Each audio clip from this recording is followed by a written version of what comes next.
Periodismo investigativo. Son las 6 de la mañana de este martes 21 de agosto de 2018. Esta es la hora de la verdad y estos temas y asuntos que trataremos en la grata compañía de ustedes durante las próximas horas. Empezó muy bien la lucha contra la corrupción en Colombia.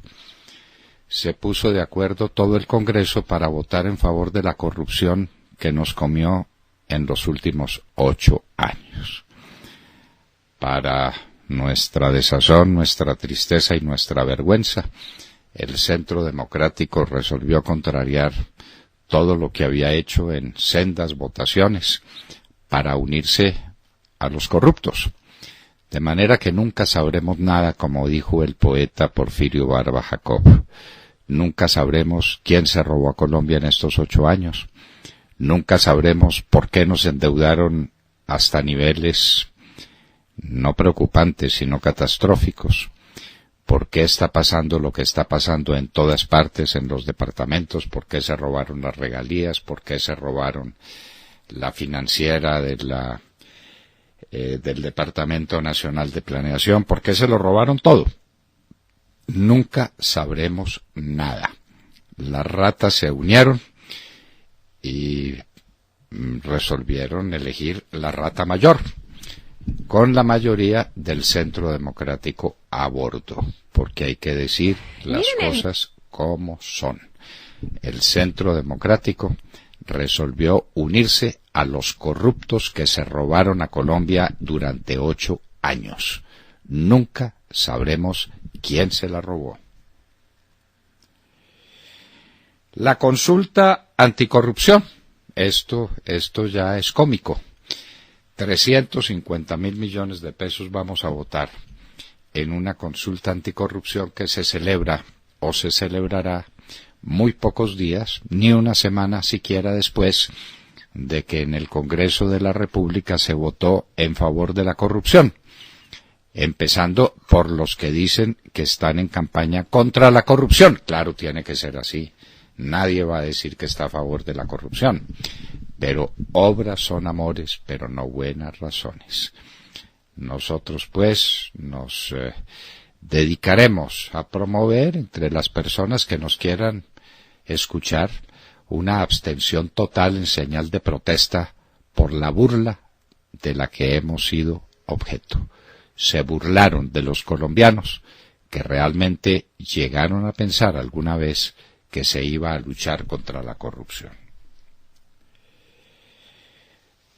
El presidente Duque y los empresarios, magnífico que los empresarios lo aplauden, y la clase media, nos preguntamos, ¿qué va a pasar con la clase media? Ya el ministro Carrasquilla dijo que tenía que pagar más impuestos. Uno se pregunta de dónde y cómo. ¿Y todo eso para pagar el desastre de la corrupción? Pues de una vez, entreguémonos y emitamos que emita dinero el Banco de la República y vamos camino de Venezuela. ¿Para qué? ¿Para qué? ¿Para qué todo este escándalo? ¿Para qué todo este esfuerzo? ¿Para qué? Los asaltos a los cañauzales y a los ingenios en el norte del Cauca.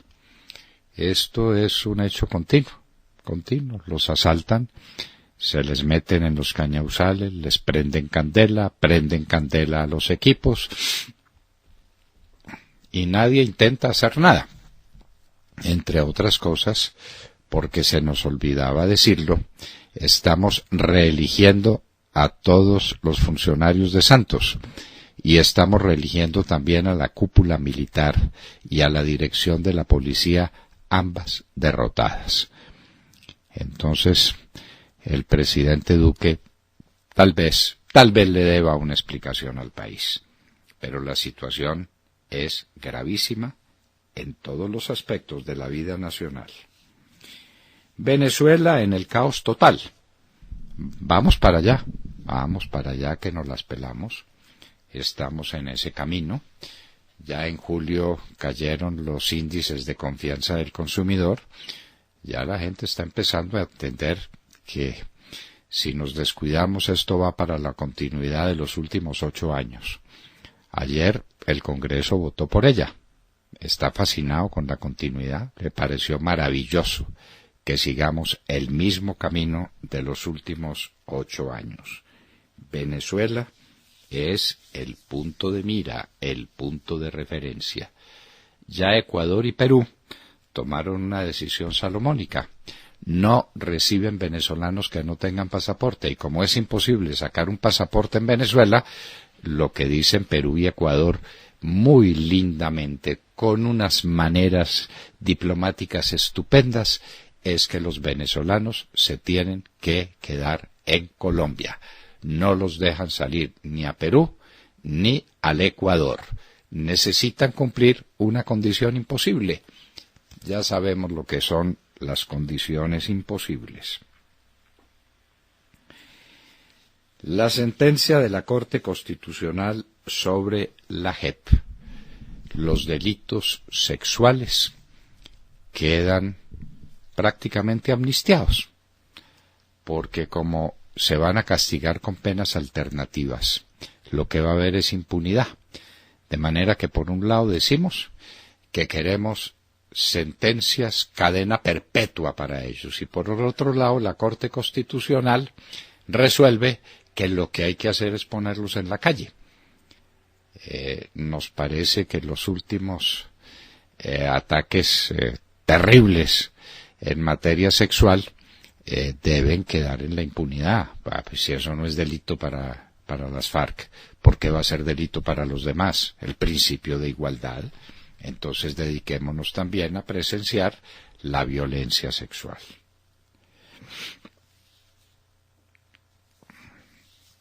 La rebaja del salario a los congresistas arrastra todo el Poder Judicial. Lo dijimos desde el principio. Obviamente vamos a ganar los abstencionistas en la consulta contra la corrupción. Una manera muy linda de votar 350.000 millones de pesos en un país donde los niños tienen hambre, están destruidas, donde la situación es calamitosa. Pero si eso se aprobara simplemente en gracia de discusión, como decían los filósofos antiguos, arrastraría a la baja también los salarios del Poder Judicial, los salarios de la Fiscalía, de la Procuraduría y de la Contraloría. Hay mucha preocupación en esas altas dignidades del Estado por lo que pueda pasar si se aprueba la famosa consulta. Murió el exsecretario general de la ONU, Kofi Annan. Hubo luto en la ONU ayer. Quién sabe con cuánta sinceridad. La cienciología quiere reemplazar a Jesús. La policía está dedicada a hacerle venias a la cienciología, que es una religión sin Jesús. Y la policía y el ejército también. Entonces, ahí quedamos. Porque como estamos en un país laico, un país que no reconoce principios religiosos de ninguna especie, entonces acudimos a la cienciología. ¡Qué maravilla! En estos 100 días se conocerá plan de lucha contra narcotráfico. Pues ya lo mejor es que lo aprueben también. ¿Y para qué seguimos haciendo farsa? ¿Para qué? La Corte Constitucional está en favor del narcotráfico y les está dando plenas garantías de impunidad. Aquí le damos plenas garantías de impunidad a los que se robaron el país. Los narcotraficantes se están robando a Colombia, están despedazando lo que queda de Colombia. Los aplaudimos. ¿Qué les parece? El ELN muestra los secuestrados. Arriba el telón. Esto es un espectáculo. Y el ELN lo que quiere es espectáculo, y ya empezó el espectáculo. Ya tenemos los 6 secuestrados en el Chocó, y entonces el ejército tiene que despejar. Ahora no se llama despejar, sino que le cambiaron el nombre, pero eso es un despeje para que el ELN haga lo que le dé la gana, haga la publicidad que le dé la gana, y después siguen los 3 soldados de Arauca. Y cuando se acabe lo de los 3 soldados de Arauca, van a secuestrar a alguien en el Caquetá, o secuestran a alguien en el Cauca, o secuestran a alguien en el Huila, y seguimos así, muy sabroso. Se cierran otras 2 clínicas de Medimás, en Bogotá y Medellín. El déficit rondaría los 10 billones de pesos, dice Minsalud. Lo que no dice Minsalud es quién los va a pagar, de dónde va a salir el dinero para pagar esos 10 billones de pesos que no están presupuestados en ninguna parte. Como lo de Electricaribe, que parece que se necesitan 7 billones de pesos para arreglar a Electricaribe, pero se necesita que además la gente pague por el servicio de energía eléctrica. Se necesitan un poco de cosas, pero 10 y 7 son 17 billones entre ese par de cositas. Pero sigamos jugando con el país. Hidroituango vale 4 billones de pesos. Entonces no nos preocupa porque Hidroituango pone la plata. ¿Dónde están las pólizas de seguros? Que el doctor Jorge Londoño lo explique. Es que si tiene pólizas de seguros en las que descanse toda su confianza, no tiene por qué salir a vender los bienes de la EPM, de las empresas públicas de Medellín. Quiere decir que o los seguros están mal tomados o estaban bien tomados, pero las causas del siniestro no son causas cubiertas por el seguro. Al buen entendedor, pocas palabras.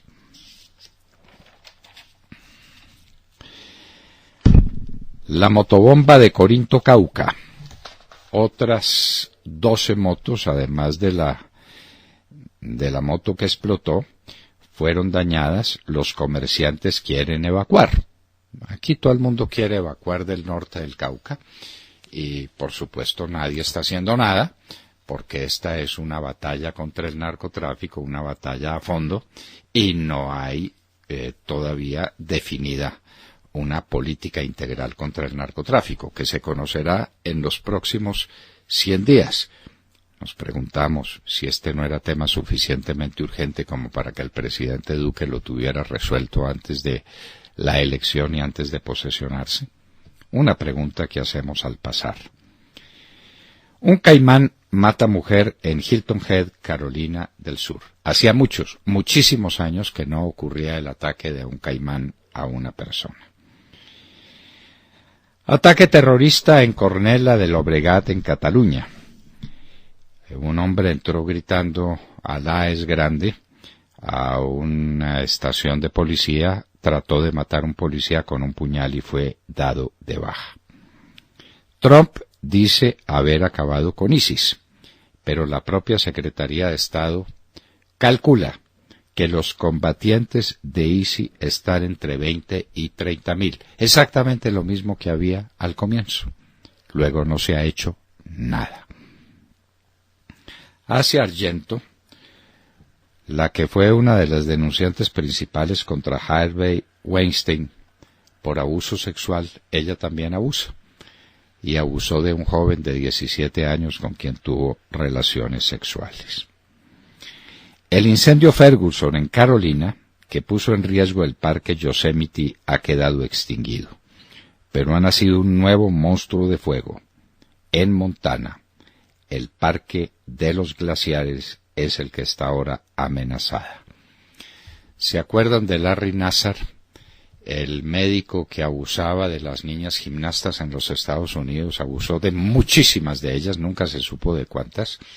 Pues tuvo que ser cambiado de cárcel porque los presos no toleraron su presencia y lo agredieron. A veces los presos nos dan lecciones de dignidad. En Paracaima, Brasil, atacan a los venezolanos migrantes. Los venezolanos lo tienen que soportar todo. Las decisiones de Perú y Ecuador que no los dejan llegar sin pasaporte y ahora los ataques físicos en Brasil, después de que tienen que salir de sus hogares huyendo de una tiranía. ¡Qué cuadro, por Dios! ¡Qué cuadro tan doloroso! Y en Hoy en la Historia hablaremos de lo que pasó con Pablo Morillo en Cartagena. Año de 1815, exactamente por estos días de agosto, don Pablo Morillo le pone sitio a la ciudad de Cartagena. De todo esto y de mucho más hablaremos con ustedes en las próximas horas en la Hora de la Verdad. Y los invitamos a seguirnos a través de nuestra señal de audio en alta calidad en TuneIn, en donde nos encuentran como La Hora de la Verdad. Igualmente los invitamos a sintonizarnos en los diales 710 AM en Medellín, 1200 AM en Cali y 970 AM en Bogotá. Y recuerden que estamos presentes en nuestra cuenta de Twitter, @Hora de la Verdad, a través de la cual pueden seguir el minuto a minuto de nuestras emisiones. Los invitamos también a seguir nuestra transmisión a través de Facebook Live con nuestra señal en vivo. Recuerden, todo nuestro contenido también está disponible en nuestro canal en YouTube. Y también pueden escucharnos en vivo y diferido a través de nuestra página web y dejarnos todos sus comentarios a través de nuestro chat en esta dirección, www.lahoradelaverdad.com.co. Son las 6 de la mañana, 17 minutos. Comenzamos ya. Bienvenidos. Doctor Londoño, buenos días Colombia, gracias por invitarnos a sus hogares y a sus vehículos. Hoy es martes 21 de agosto del año 18, son las 6:20 minutos. Bienvenidos al espectáculo de las noticias y a las mejores notas editoriales en Colombia. Contrariando lo expresado de manera vertical por el director de la Hora de la Verdad, Fernando Londoño Hoyos, quien desde su coherente columna para las dos orillas expresó su opinión sobre lo que representaba para el país la elección de un contralor continuista, cuando expresó su posición sobre lo que se veía venir con el título garantizado "Salvadas las ratas". Para nuestra vergüenza, el Centro Democrático se unió a los de siempre. Cuando Londoño Hoyos, con la autoridad que lo caracteriza... El Centro Democrático, no, William, perdóneme, la gran mayoría del Centro Democrático. Por lo menos hubo algunos que mantuvieron firme el carácter, elevada la mirada al cielo. 3 senadores y 9 representantes. Los demás se entregaron. Con la autoridad que lo caracteriza, inició su histórico documento.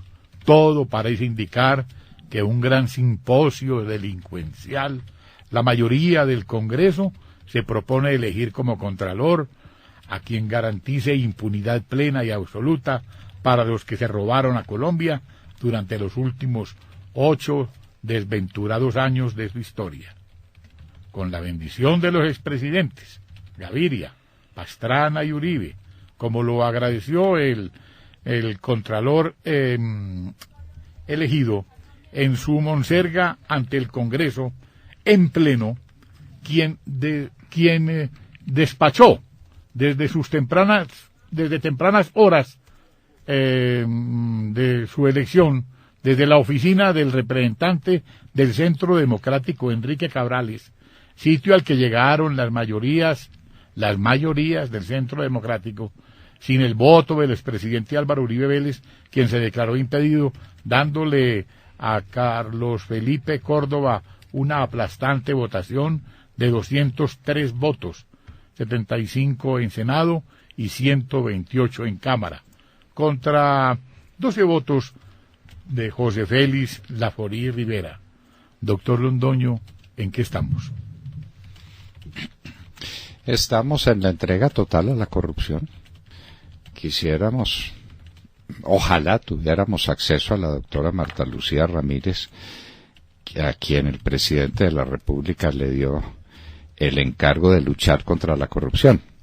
Y el primer acto de lucha contra la corrupción es la elección de los corruptos en la Contraloría General de la República, para que continúen la obra de Maya Villazón y para que garanticen la impunidad total a los que durante 8 años se robaron este país. Queridos amigos, muy queridos amigos, a pagar impuestos, porque hay que pagar el costo de la corrupción santista. Ahora, quien lo creyera, con el respaldo del Centro Democrático y una de esas posiciones indefinidas y insustanciales que se toman a veces en política para dejar pasar, la del presidente Duque, que dice: ese no es asunto mío. Pero cuando se iba a elegir presidente del Congreso sí era asunto suyo. Entonces, los asuntos del presidente, ¿cuáles son? En todo caso, William, esto es una verdadera tragedia.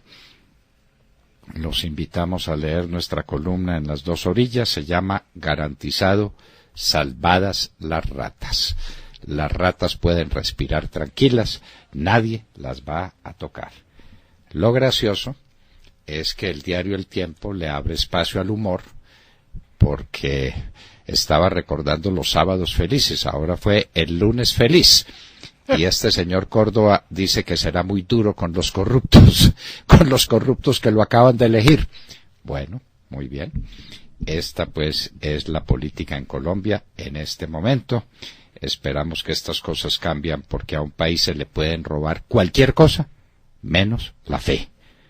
Y estamos hablando de los restos de la fe de un país en un sistema en el que empieza a tener muy válidas razones para no creer.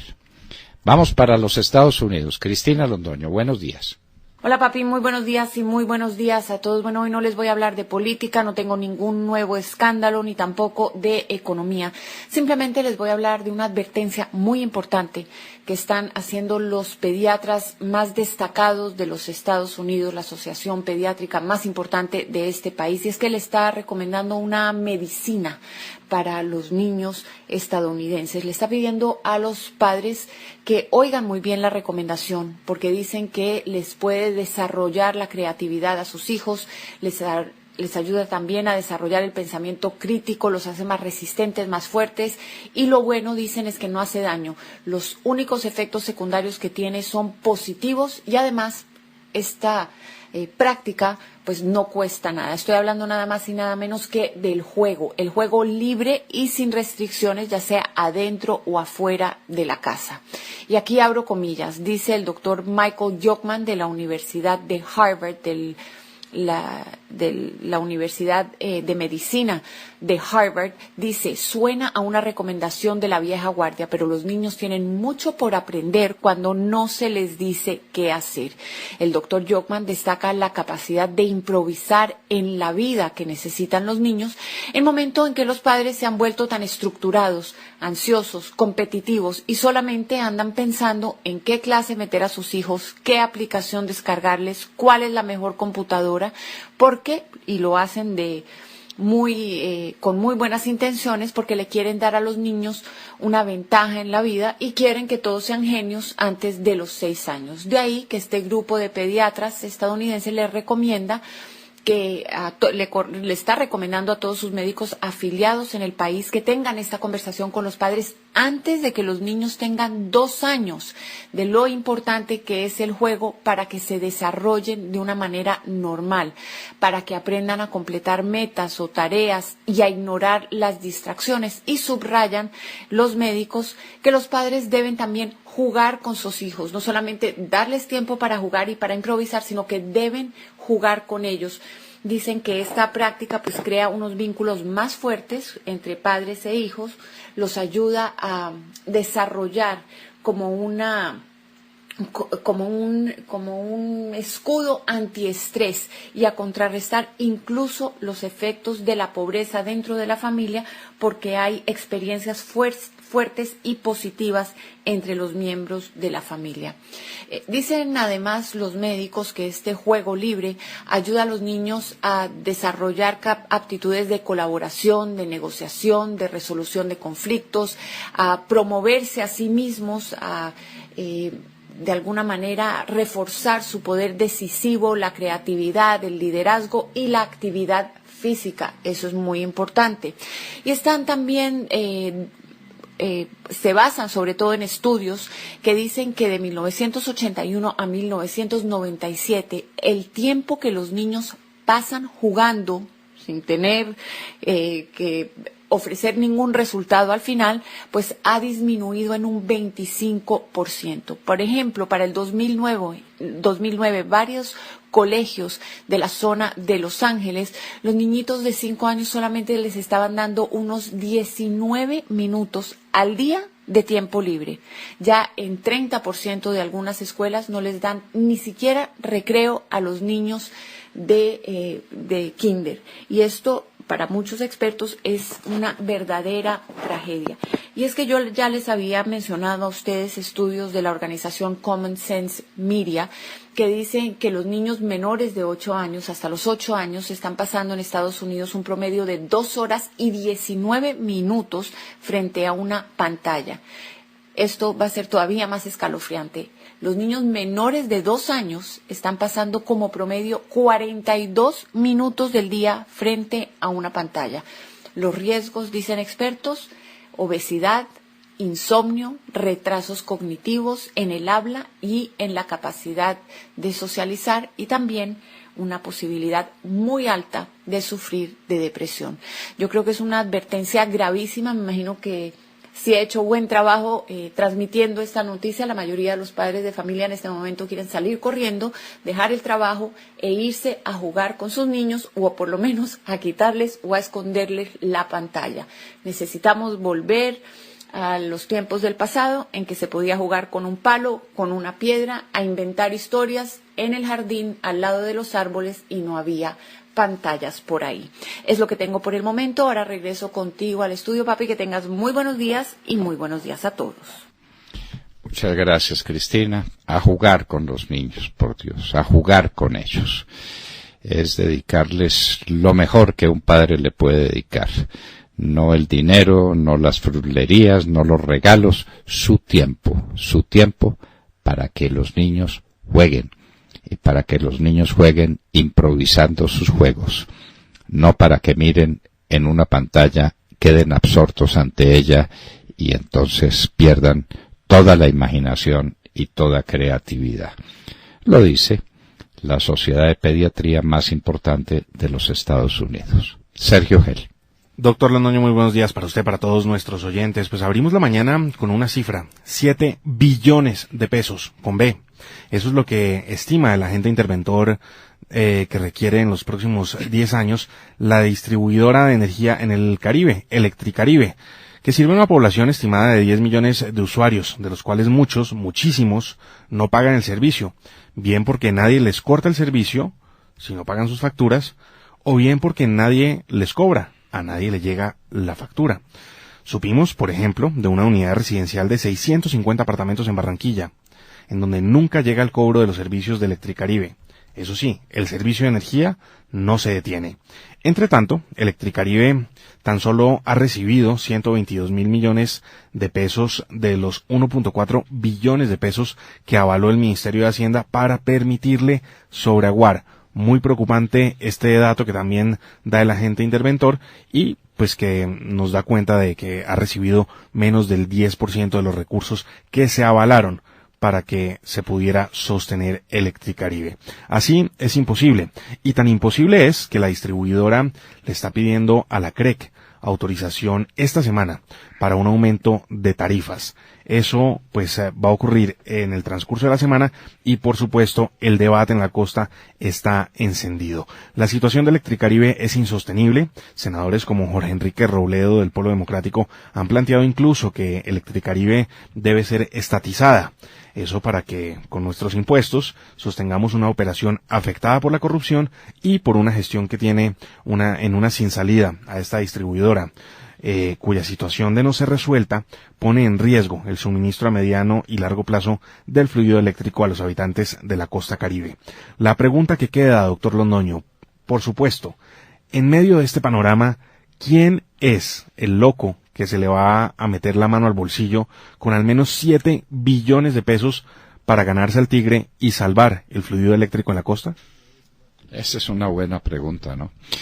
Entonces, por otro lado, usted tiene 7 billones a Electrocaribe, 10 billones cuando menos vale el hueco de la salud en Colombia, 4 billones vale Hidroituango. Ahí en esas tres cositas no tiene sino 20 billones, 21 billones de pesos. ¿Y cuánto vale el posconflicto que dejó montado Juan Manuel Santos? ¿Y cuánto va a valer ahora el arreglo que se haga con el ELN? ¿Y de dónde va a salir la plata? No, pero por el posconflicto ni nos preocupemos, doctor Londoño, que con los billones y billones que ha entregado las FARC.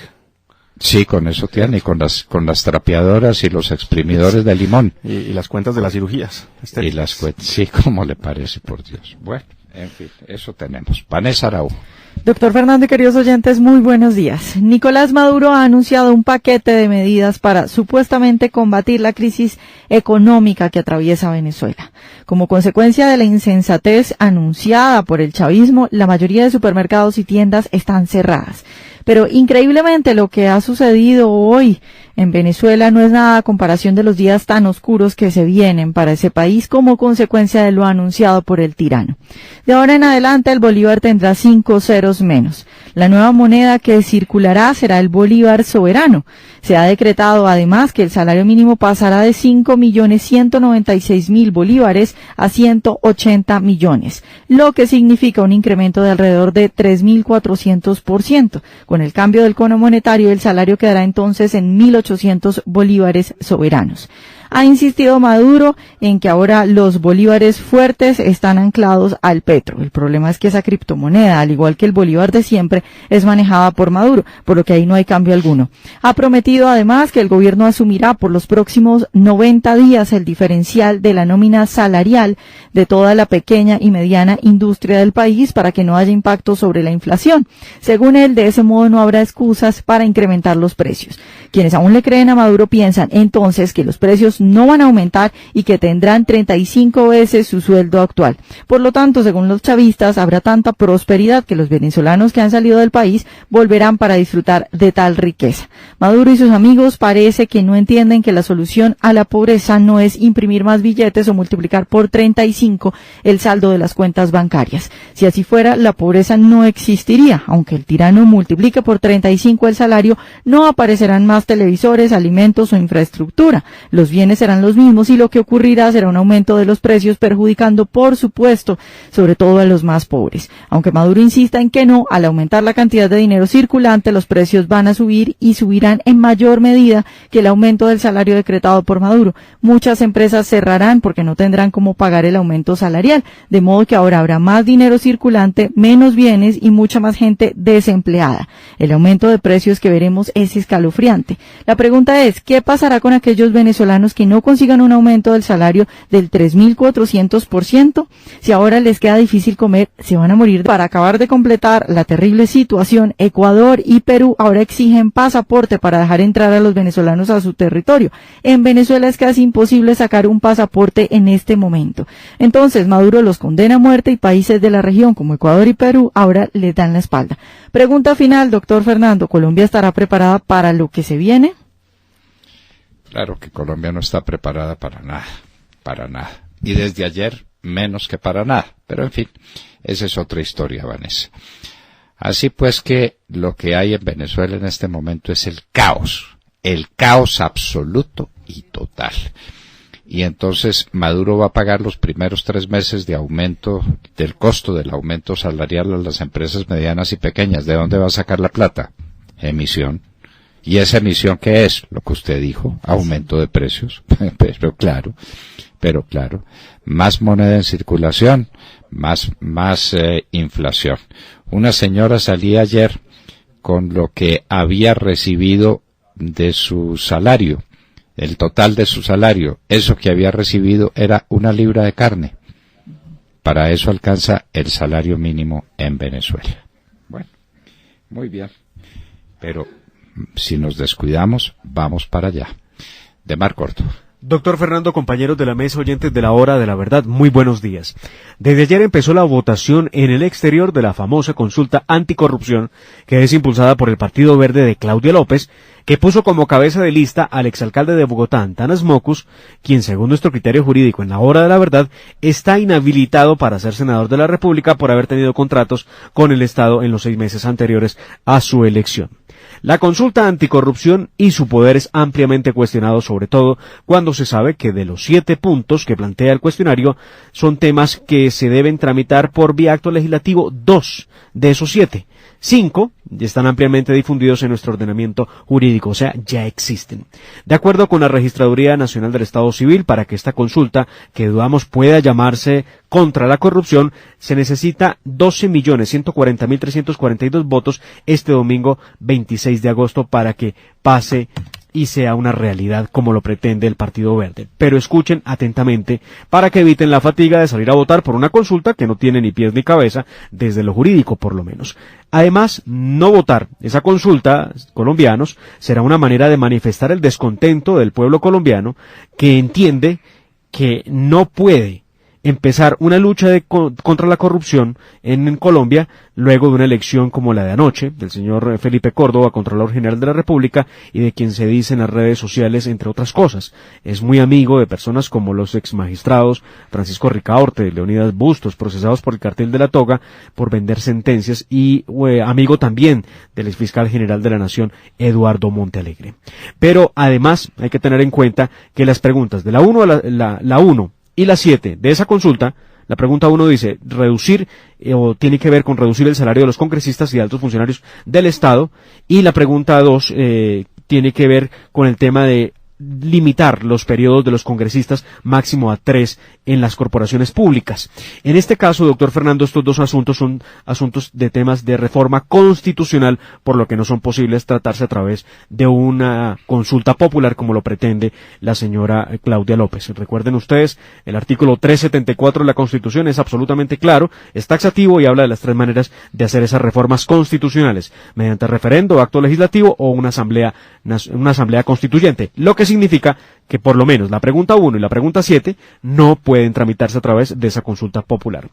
En cuanto al punto 2, cárcel a corruptos y prohibirles volver a contratar con el Estado, está con suficiente amplitud en las normas vigentes. El literal J, numeral primero, artículo 8 de la ley 80 del 93, en el artículo 34 de la ley 1474-2011 y en el artículo 91 de la ley 906 de 2004, también en la ley 599 de 2000, artículo 68A, la ley 1709 de 2014, artículo 23. Eso en cuanto al punto 2. El punto 3, contratación transparente obligatoria en todo el país. Obligación de utilizar pliegos tipo. Esta se encuentra reseñada en el artículo 4 de la ley 1882 de 2018. En el punto 4, el presupuesto público con participación de la ciudadanía. Eso es lo que dice nuestro ordenamiento jurídico. La rendición de cuentas de los servidores públicos es una obligación legal, artículo 33 de la ley 489 del 98 y también en el COMPES 3645 de 2010, más otra veintena de normas que se desprenden de ese COMPES. Pregunta 5 y última. Congresistas deben rendir cuentas de su asistencia, votación y gestión en las corporaciones. Mire, otro asunto ampliamente legislado y claro en la ley 1828 del 2017, por medio de la cual se expide el Código de Ética y Disciplinario del Congresista, y la resolución número 002 del 26 de diciembre de 2017, que define la estructura reglamentaria y procedimental de rendición de cuentas por parte de los congresistas. Consulta anticorrupción, un embeleco de la ex senadora Claudia López y de su gente, que este domingo, cuando sufran una derrota, dirán que los corruptos ganaron y que por eso en las elecciones regionales hay que votar por los verdes para garantizar la lucha contra la corrupción. Hacer gastar 350.000 millones de pesos en algo que no sirve para nada también es corrupción, como lo diría la senadora Paola Holguín del Centro Democrático. Insiste usted en que la consulta no sirve para modificar la Constitución, para modificar las leyes tampoco, Demar. Una consulta no modifica ninguna ley. No, les toca ponerse a legislar. Por eso, claro, sí, por señor. eso. Sí. Es que usted insistió en que no servía porque no podía modificar la Constitución. Es que tampoco sirve porque tampoco modifica las leyes, ni es una nueva ley. La consulta no es nada, la consulta no es sino un embeleco donde vamos a perder 350.000 millones de pesos por darle gusto a la señora Claudia López. No hay derecho. Tata Castro. Muy buenos días a todos. Impresionante campaña con la que inició el equipo de fútbol La Equidad del torneo del fútbol profesional colombiano este semestre. Los aseguradores de la mano del técnico Luis Fernando Suárez no solo son líderes en solitario, sino que en 5 partidos jugados no han perdido ninguno y no han recibido un solo gol, un logro que nunca habían alcanzado en ningún arranque de liga tras 5 partidos. Ayer de visitantes se enfrentaron al Envigado y vencieron 1-0 en el Parque Estadio Sur del municipio antioqueño. La anotación del conjunto bogotano llegó en el segundo tiempo, en el minuto 68, por intermedio de Neider Barona. Con este encuentro se cerró la quinta fecha del torneo colombiano. La Equidad llegó a 15 puntos con un puntaje perfecto, seguido por el Once Caldas en la segunda posición con 13 unidades, que a propósito del Once Caldas también ganó de visitante, esta vez al Huila. El próximo partido del líder colombiano será ante el Atlético Huila, precisamente en el Estadio de Techo. ¿Podrá Luis Fernando Suárez lograr con la Equidad lo que logró con Atlético Nacional, el título en 1999? Pues por ahora va con puntaje perfecto. Y les recuerdo que este entrenador logró llevar a la selección ecuatoriana de fútbol al Mundial de Alemania, donde por primera vez en su historia, doctor Londoño, llegaron a octavos de final. Bueno, de manera pues que estas son las noticias deportivas. El glorioso Once Caldas empezó muy bien y la Equidad con puntaje perfecto. Noticias del fútbol. Vamos a ver si los colombianos responden y llenan las graderías de los estadios.